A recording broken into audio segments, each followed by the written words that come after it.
तस्य भगवतो अरहतो सम्मा सम्बुद्धस्स।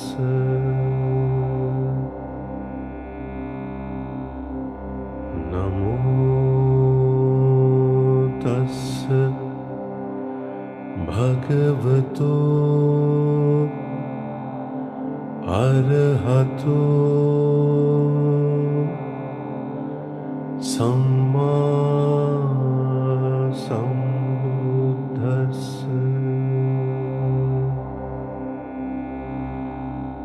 नमो तस्य भगवतो अरहतो सम्मा सम्बुद्धस्स।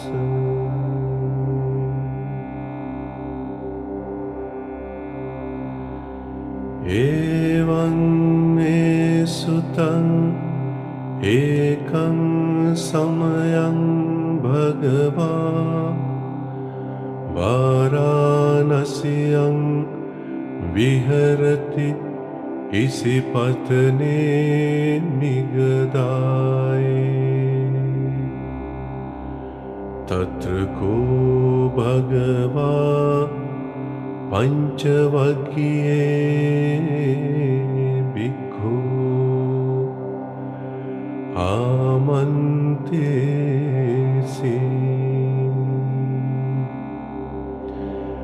द्वे मे भिक्खवे अन्तापब्जितेन न सेवितव्या योचायं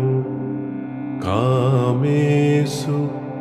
कामसु कल्लिकानुयोगो।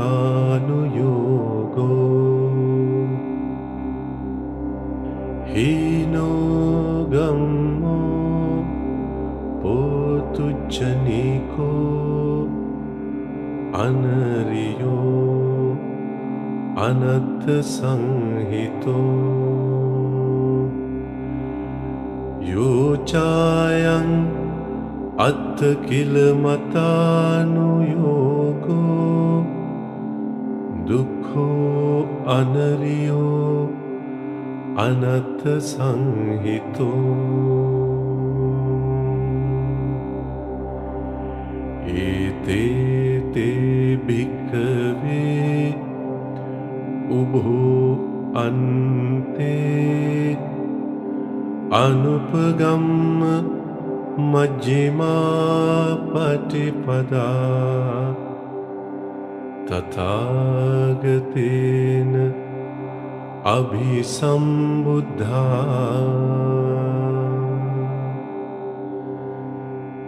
चक्षुकर्णी ज्ञानकर्णी उपसमाय अभिज्ञाय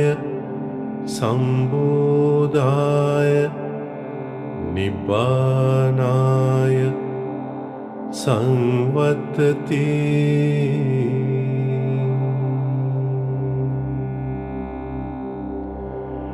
कतमाच सा भिक्खवे मज्जिमा पटिपदा। तथागतेन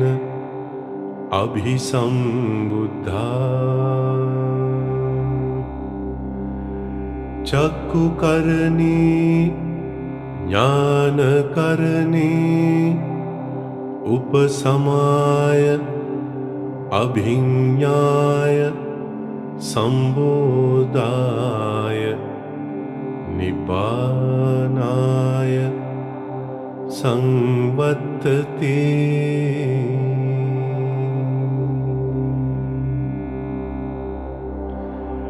अयमेव अरियो अट्टाङ्गिको मग्गो सेयतीदं सम्मादिट्ठि सम्मा संकप्पो सम्मा वाचा सम्मा कम्मन्तो सम्मा आजीवो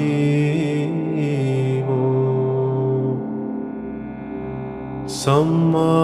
वायामो सम्मा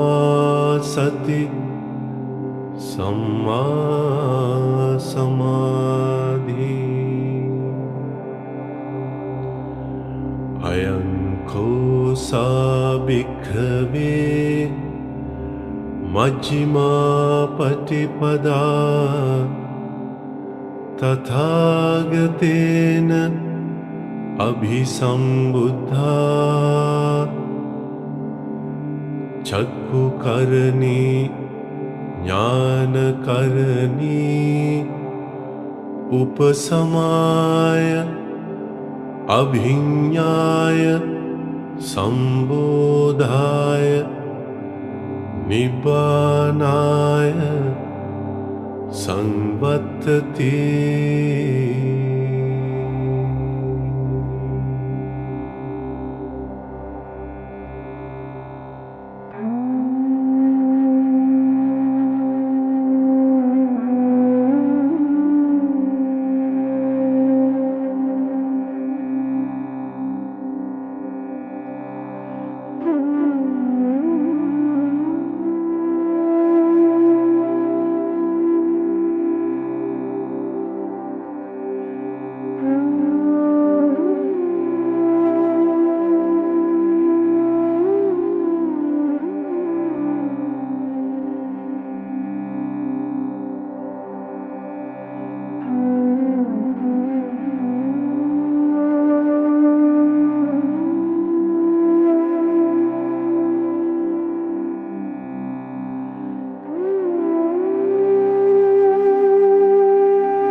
इदं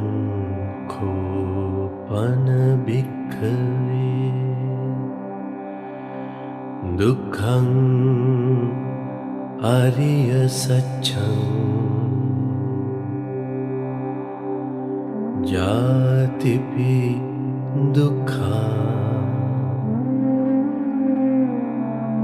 जरापि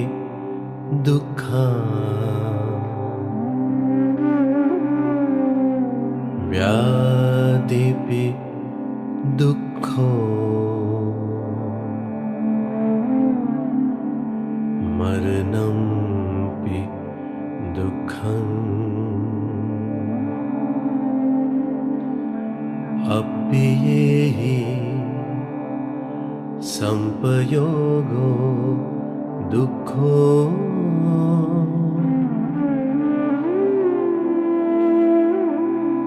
पियेहि विपयोगो दुःखो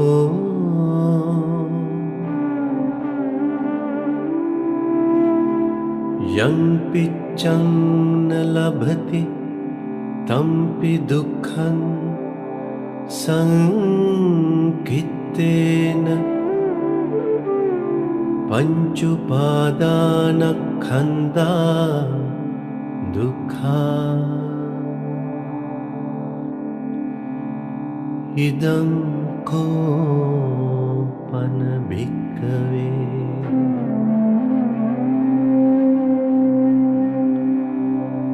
दुःख समुदयं अरिय सत्यं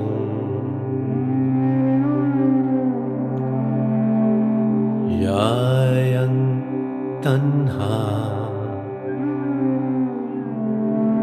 पूनो भविका नन्दिराग सहगता तत् यत्र तत्राभिनन्दिनी सीयतीदं कामतन्हा भवतन्हा विभवतन्हा इदं कोपन भिक्खवे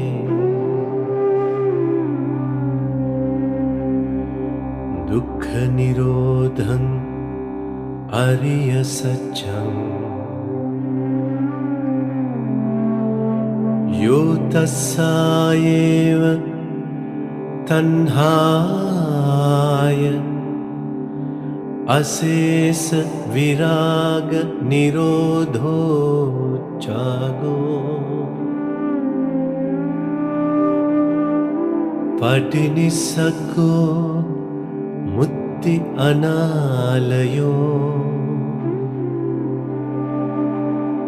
इदं कोपन भिक्खवे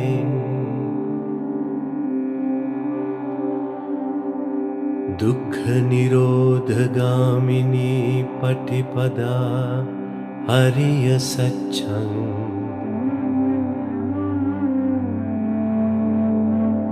अयमेव अरियो अट्ठङ्गिको मग्गो सेयतीदं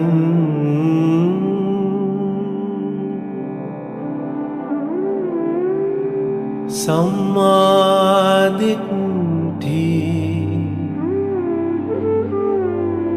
सम्मा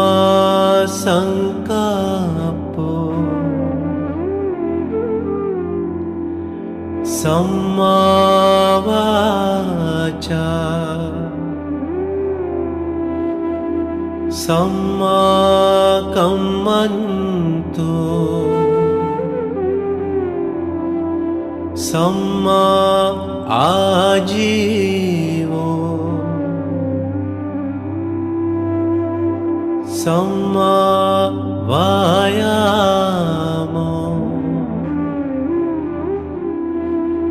सम्मा सति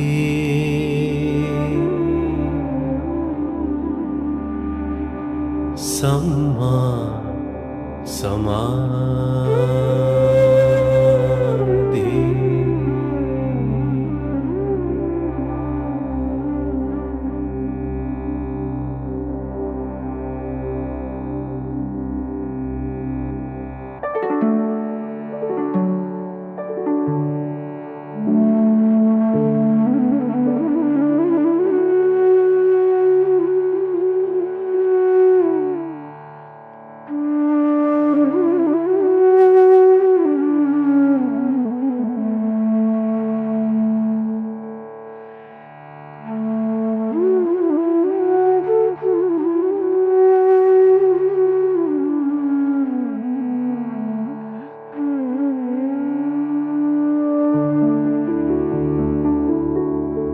इदं दुःखं हरिय सच्चन्ति मे भिक्खवे पुंबे अननुस्सुतेषु धम्मेषु चक्कुं उदपादि ज्ञानं उदपादि पञ्ञा उदपादि विद्या उदपादि आलोको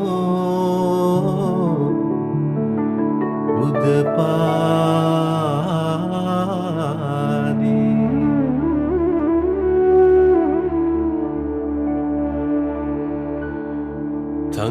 तंकोपनिदं दुःखं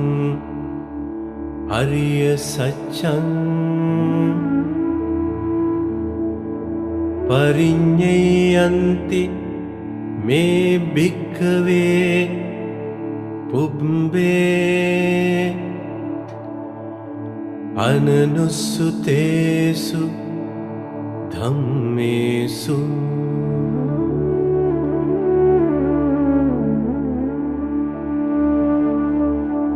චක්කුං උදපාදි ඥානං උදපාදි පඤ්ඤා උදපාදි විචා උදපාදි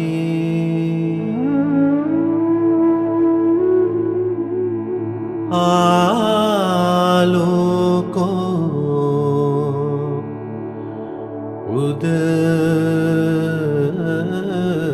උදපාදි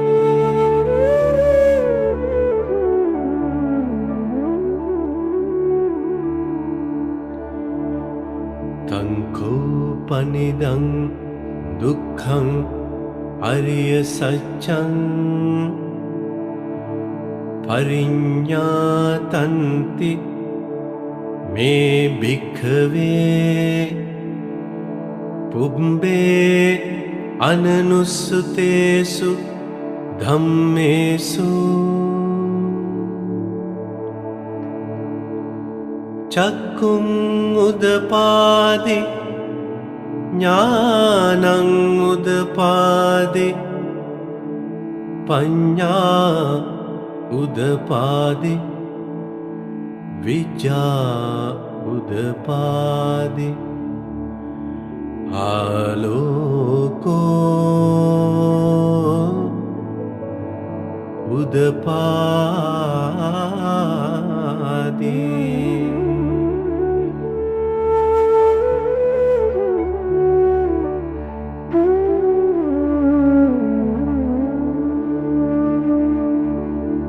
ඉදං දුක්ඛ සමුදයං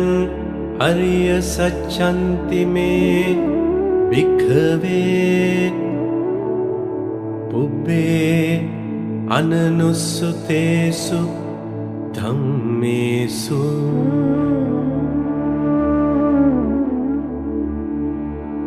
චක්කුං උදපාදි ඥානං උදපාදි පඤ්ඤා උදපාදි විචා උදපාදි ආලෝකෝ උදපාදි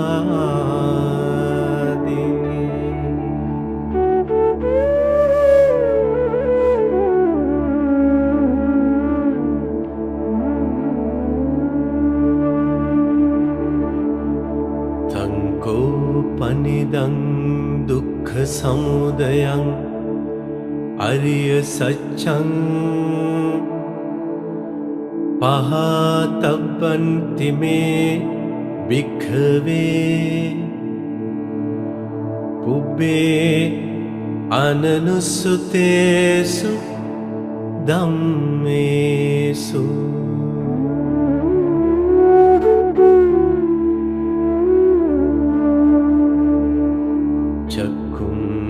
උදපාදි ඥානං උදපාදි පඤ්ඤා උදපාදි විචා උදපාදි ආලෝකෝ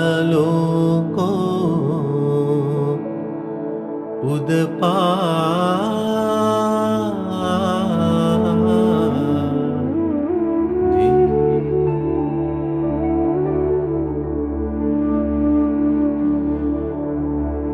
තංකෝපනිදං දුක්ඛ සමුදයං අරිය සත්‍යං පහීනන්ති මේ භික්ඛවේ පුබ්බේ අනනුස්සුතේසු ධම්මේසු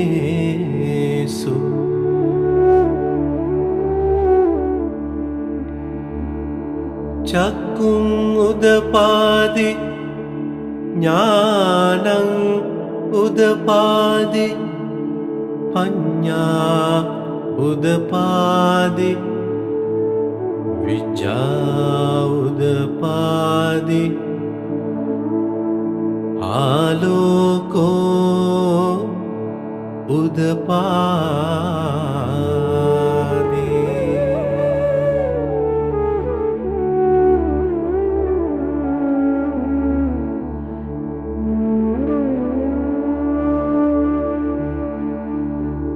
ඉදං දුක්ඛ නිරෝධං අරිය සච්ඡන්ති මේ භික්ඛවේ පුබ්බේ අනනුස්සුතේසු ධම්මේසු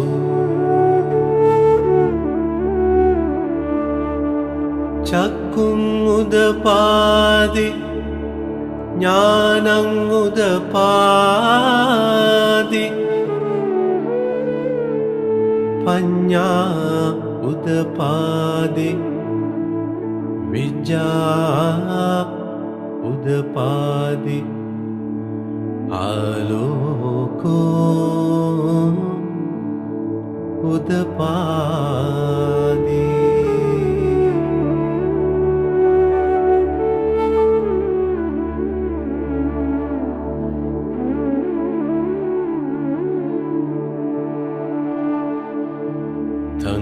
තංකෝපනිදං දුක්ඛ නිරෝධං ආරිය සත්‍යං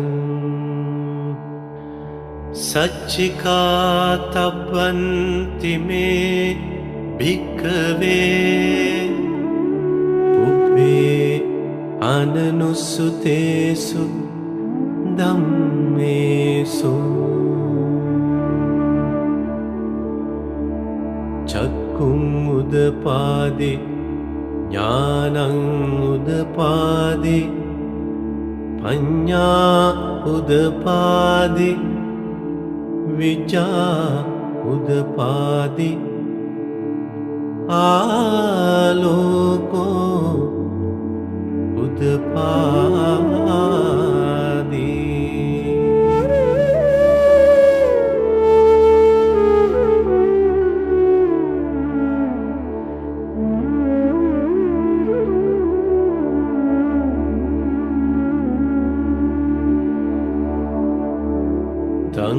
තංකෝපනිදං දුක්ඛ නිරෝධං ආරිය සත්‍යං සච්චිකතන්ති මේ භික්ඛවේ පුබ්බේ අනනුස්සුතේසු ධම්මේසු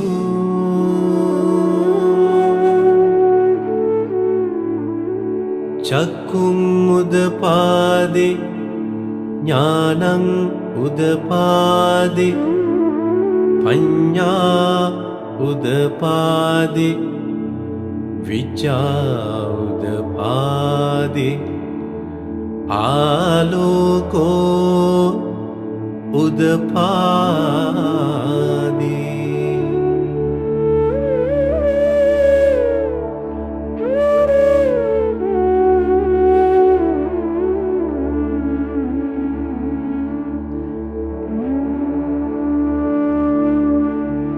ඉදං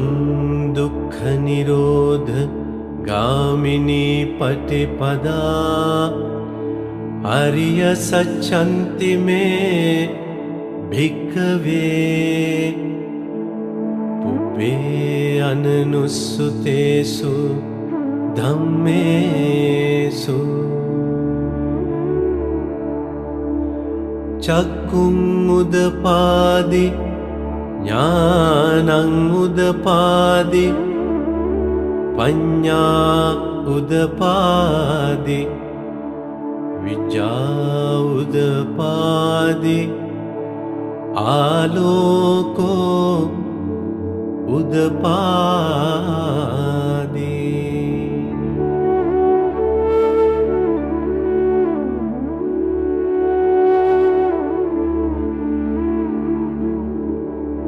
तङ्कोपनिदं दुःखनिरोधगामिनी पटिपदा आर्यसत्यं भावे तब्बन्ति मे भिक्खवे पुंबे अननुस्सुतेषु धम्मेषु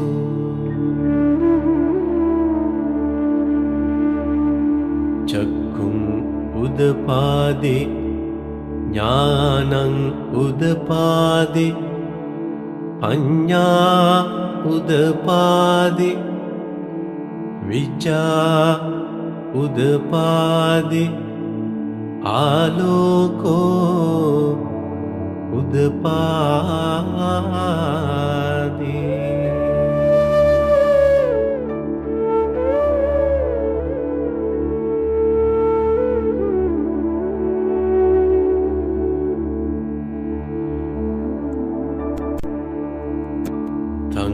तङ्कोपनिदं दुःखनिरोधगामिनी पटिपदा आर्यसत्यं भावितन्ति मे भिक्खवे पुंबे अननुस्सुतेषु धम्मेषु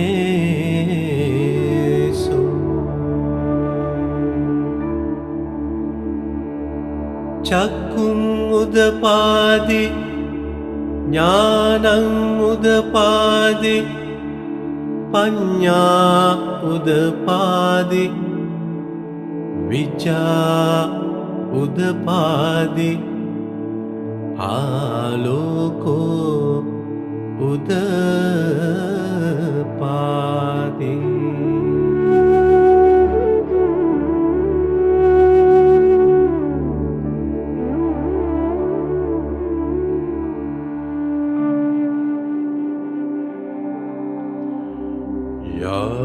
यावकीवञ्च मे भिक्खवे इमेषु चतुषु आर्यसत्येषु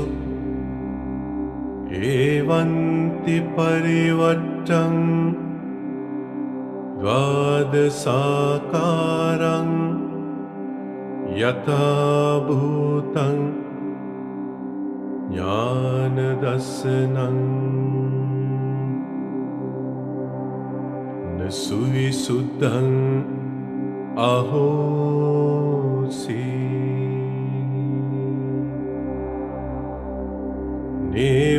नेवतावाहं भिक्खवे सदेवके लोके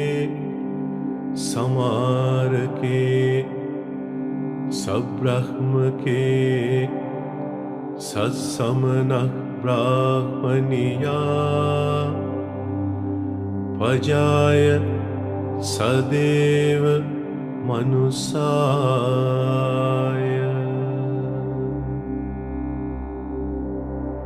अनुत्तरं सम्मा सम्बोधिं अभिसम्बुद्धो पच्चन्यासिं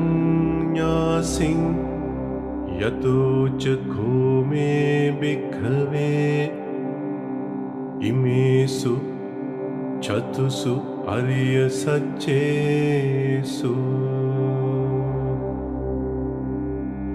एवन्ति परिवर्तं द्वादशाकारं यथा भूतं ज्ञानदर्शनं सुविशुद्धं अताहं भिक्खवे सदेवके लोके समारके सब्रह्मके सत्समनः ब्राह्मणिया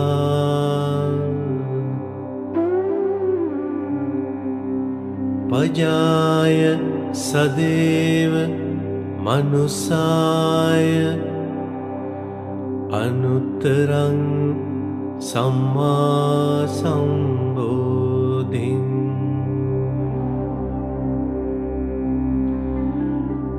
अभिसंबुद्धो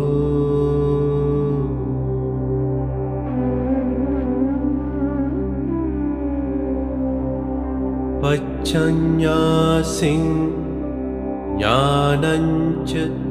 पनमेदसनं उदपादि अकुप्पामे चेतो विमुक्ति अयमन्तिमा जाति नत्तिदानी पुनः भवति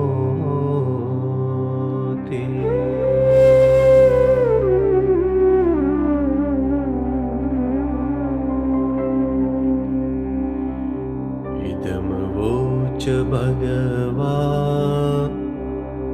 आत्मना पञ्चवक्या भिक्खु भगवतो भासितं अभिनन्दन्ति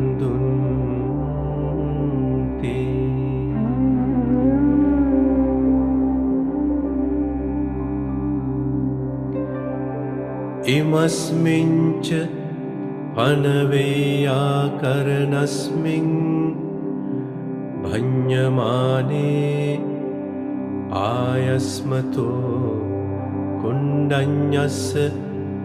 विरजं वीतमलं धम्मचक्कुं उदपादि यं किञ्चि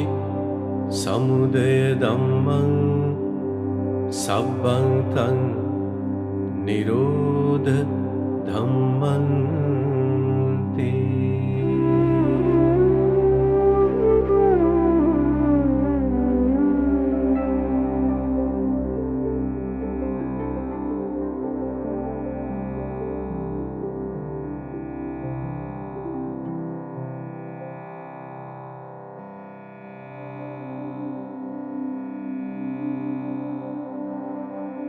पवत्तिते च पन भगवता धम्मचक्रे भूमा देवा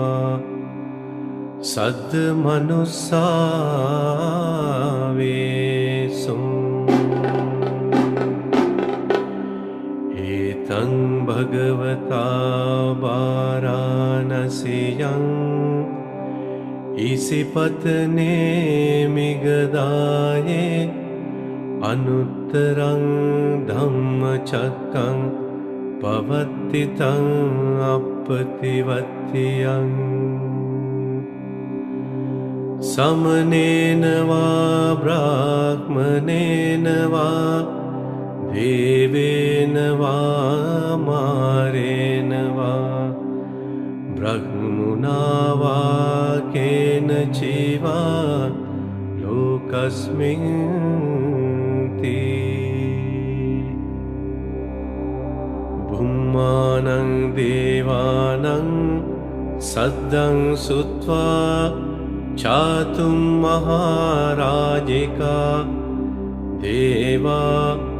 सद्मनुस्सावेसुम् एतं भगवता वाराणस्यां इसिपत्ने मिगदाये अनुत्तरं धम्मचक्कं पवत्तितं अपतिवत्यं समनेन वा ब्राह्मणेन वा देवेन वा मारेण वा ब्रह्मणा वा केनचिवा लोकस्मिन् ते चातुं महाराजिकानं देवानं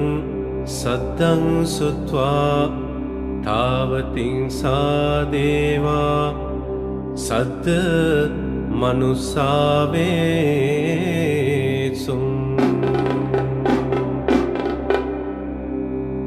एतं भगवता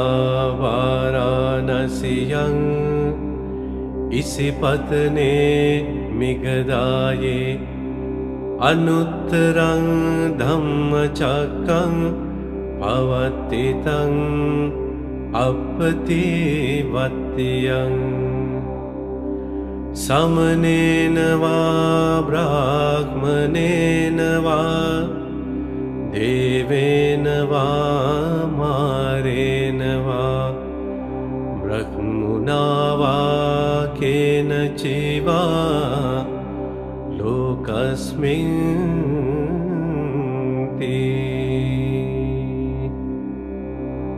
तावतिं सानं देवानं सद्दं सुत्वा यामा देवा सद्मनुस्सावेत्सुम्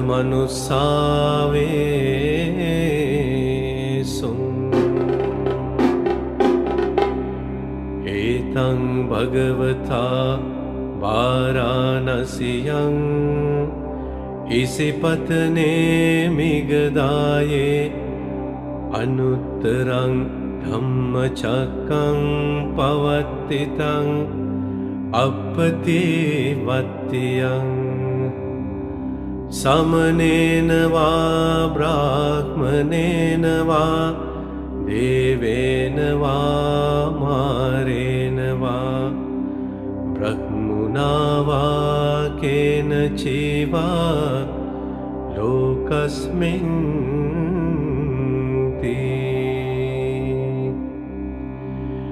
यामानं देवानं सद्दं सुत्वा तुसिता देवा सद्मनुस्सावेत्सुम्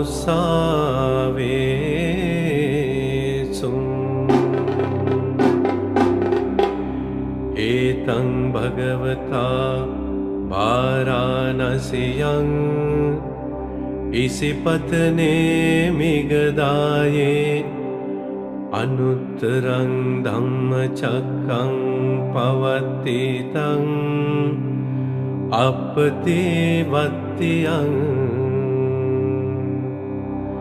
समनेन वा ब्राह्मणेन वा देवेन वा मारेण वा ब्रह्मणा वा केनचिवा लोकस्मिन्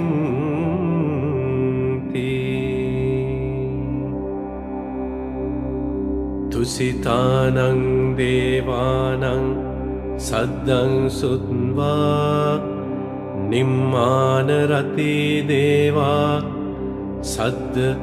मनुस्सावेत्सुम्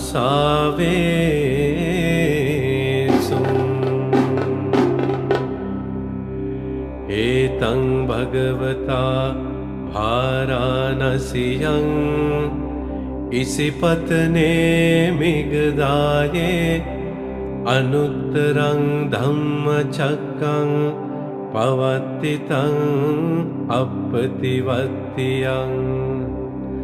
समनेन वा ब्राह्मणेन वा देवेन वा मारेण वा ब्रह्मणा वा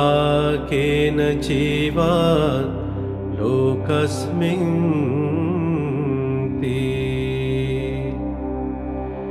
निम्मानरतीनं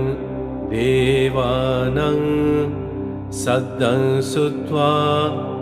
परनिम्मितवसवत्तिनो देवा सद्मनुस्सावेत्सुम्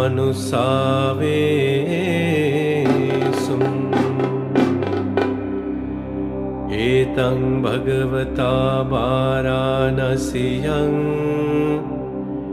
इसिपत्ने मिगदाये अनुत्तरं धम्मचक्रं पवत्तितं अपतिवत्यं समनेन वा ब्राह्मणेन वा देवेन वा मारेण वा ब्रह्मणा वा केनचिवा लोकस्मिन्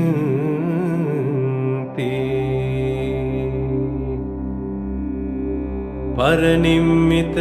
परनिम्मितवसवत्तेनं देवानं सद्दं सुत्वा ब्रह्मपारे सज्जा देवा सद्मनुसावेसु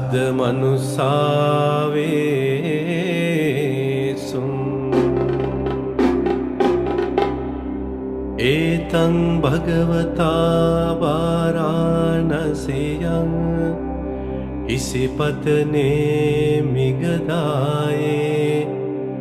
अनुत्तरं धम्मचक्रं पवत्तितं अपतिवत्यं समनेन वा ब्राह्मणेन वा देवेन वा मारेण वा ब्रह्मणा वा केनचिवा लोकस्मिन् ते ब्रह्मपारे सज्जानं देवानं सद्दं सुत्वा ब्रह्मपुरोहिता देवा सद्मनुसावेसु एतं भगवता वाराणस्यां इसिपत्ने मिगदाये अनुत्तरं धम्मचक्रं पवत्तितं अपतिवत्यं समनेन वा ब्राह्मणेन वा देवेन वा मारेण वा ब्रह्मणा वा केनचिवा लोकस्मिन् ते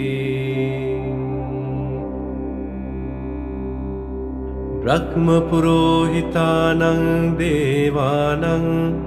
सद्दं सुत्वा महाब्रह्मा देवा सद्मनुसावेसु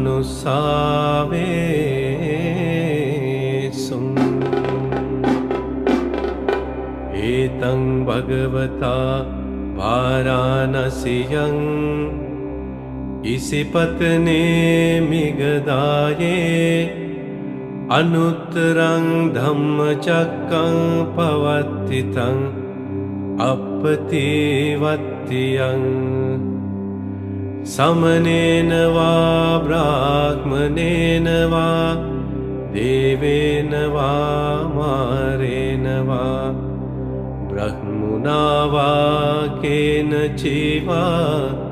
लोकस्मिन् ते महाब्रह्मानं देवानं सद्दं सुत्वा परित्ताभा देवा सद्मनुसावेसु एतं भगवता वाराणस्यां इसिपत्ने मिगदाये अनुत्तरं धम्मचक्रं पवत्तितं अपतिवत्यं समनेन वा ब्राह्मणेन वा देवेन वा मारेण वा ब्रह्मणा वा केनचिवा लोकस्मिन् ते परित्ताभानं देवानं सद्दं सुत्वा अपमानबादेवा सद्मनुसावेसु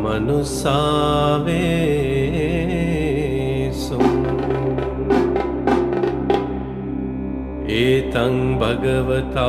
वाराणस्यां इसिपतने मिगदाये अनुत्तरं धम्मचक्रं पवत्तितं अपतिवत्तियं समनेन वा ब्राह्मणेन वा देवेन वा मारेण वा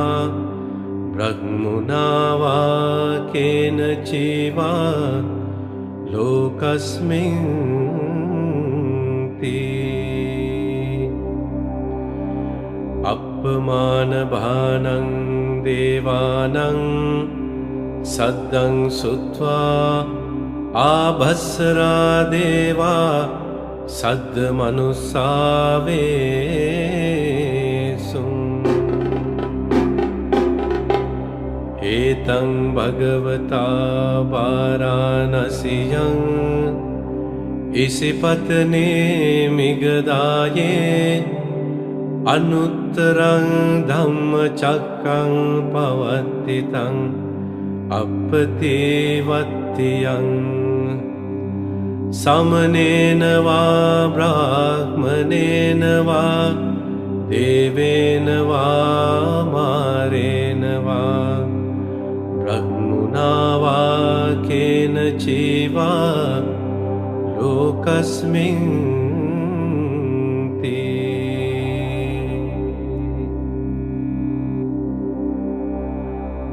आभस्सराणां देवानां सद्दं सुत्वा परित्यशुभा देवा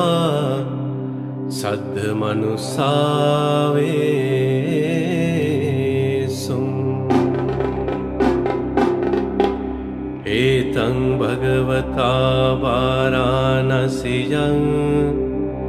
इसिपत्ने मिगदाये अनुत्तरं धम्मचक्रं पवत्तितं अपतिवत्तियं समनेन वा ब्राह्मणेन वा देवेन वा मारेण वा ब्रह्मणा वा केनचिवा लोकस्मिन् ति परित्यशुभानां देवानां सद्दं सुत्वा अपमानशुभा देवा सद्मनुस्सावेसुम् एतं भगवता वाराणस्यां इसिपत्ने मिगदाये अनुत्तरं धम्मचक्रं पवत्तितं अपतिवत्तियं समनेन वा ब्राह्मणेन वा देवेन वा मारेण वा ब्रह्मणा वा केनचिवा लोकस्मिन् ति अपमानशुभानां देवानां सद्दं सुत्वा शुभखिन्नका देवा सद्मनुस्सावेसुम् एतं भगवता वाराणस्यां इसिपत्ने मिगदाये अनुत्तरं धम्मचक्रं पवत्तितं अपतिवत्तियं समनेन वा ब्राह्मणेन वा देवेन वा मारेण वा ब्रह्मणा वा केनचिवा लोकस्मिन् ति शुभकिन्नकानां देवानां सद्दं सुत्वा वेहप्पला देवा सद्मनुसावेसुं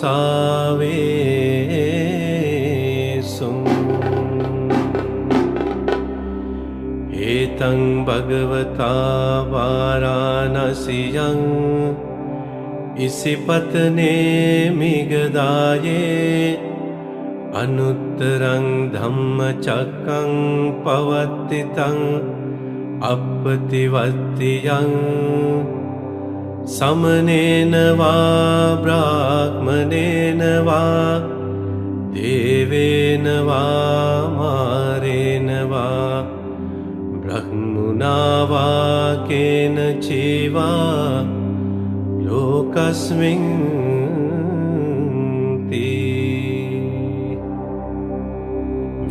वेहप्पलानं देवानं सद्दं सुत्वा अविहादेवा सद्मनुसावेसुं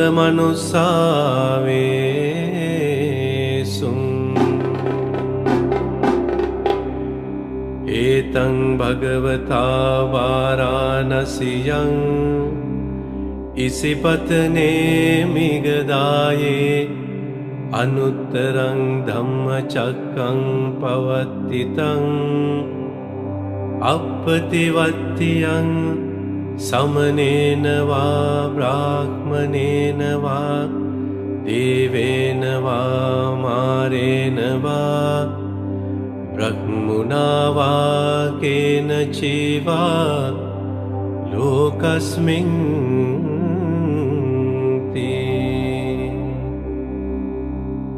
अविहानं देवानं सद्दं सुत्वा अतप्पा देवा सद्मनुसावेसुं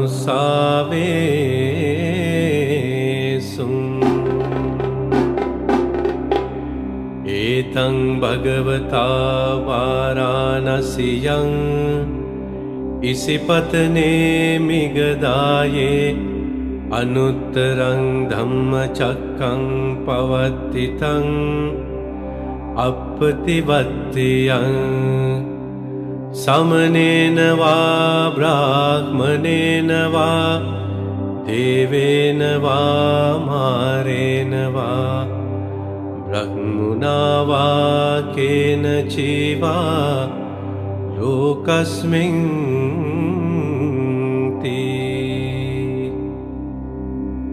अतप्पानं देवानं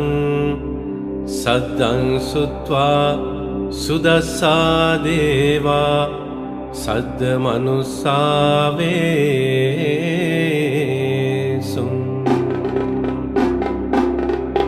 एतं भगवता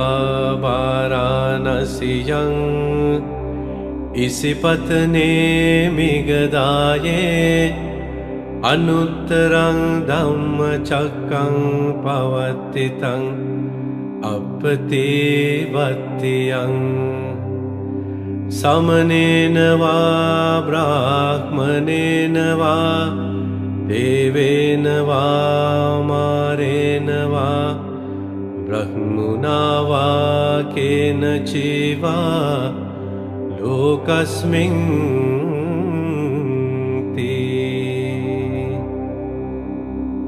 सुदस्सानं देवानं सद्दं सुत्वा सुदस्सी देवा सद्मनुसावेसुं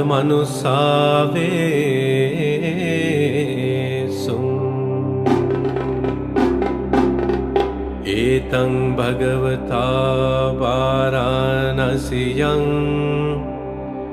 इसिपत्ने मिगदाये अनुत्तरं धम्मचक्रं पवत्तितं अपतिवत्तियं समनेन वा ब्राह्मणेन वा देवेन वा मारेण वा ब्रह्मणा वा केनचिवा लोकस्मिन्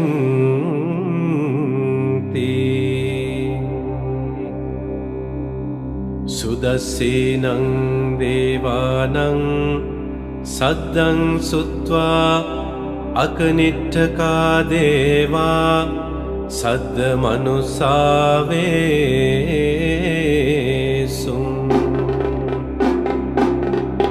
ඒතං භගවතා වාරාණසියං ඉසිපතනේ මිගදායේ අනුත්තරං ධම්මචක්කං පවත්තිතං අප්පතිවත්තියං සමනේන වා බ්‍රාහ්මනේන වා දේවේන වා මාරේන වා බ්‍රහ්මුණා වා කේන චීවා ලෝකස්මින්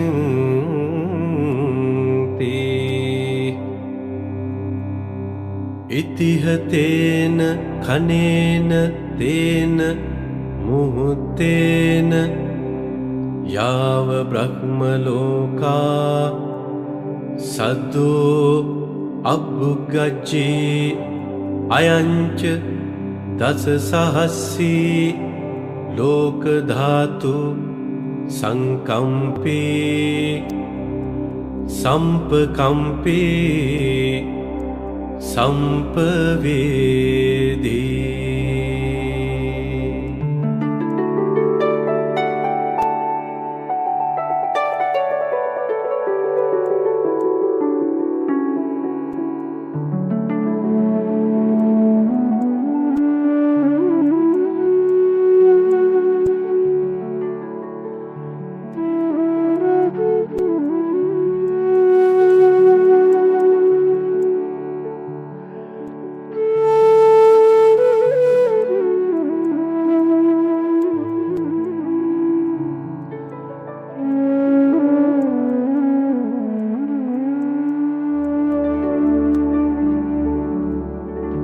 අපමානෝච උලාරෝ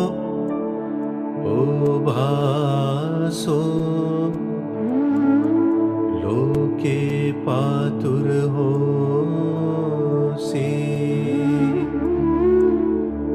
අතික්කම්ම දේවානං දේවානු භාවන්ති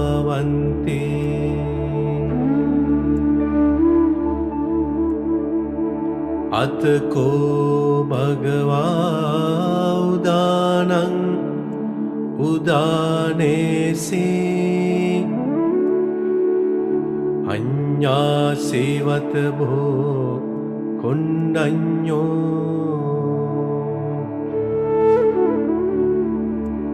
අඤ්ඤාසේවත භෝ කොණ්ඩඤ්ඤෝති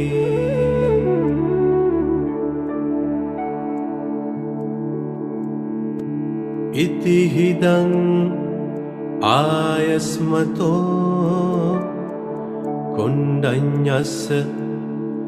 අඤ්ඤා කොණ්ඩඤ්ඤෝ ත්වේව නාමං අහෝ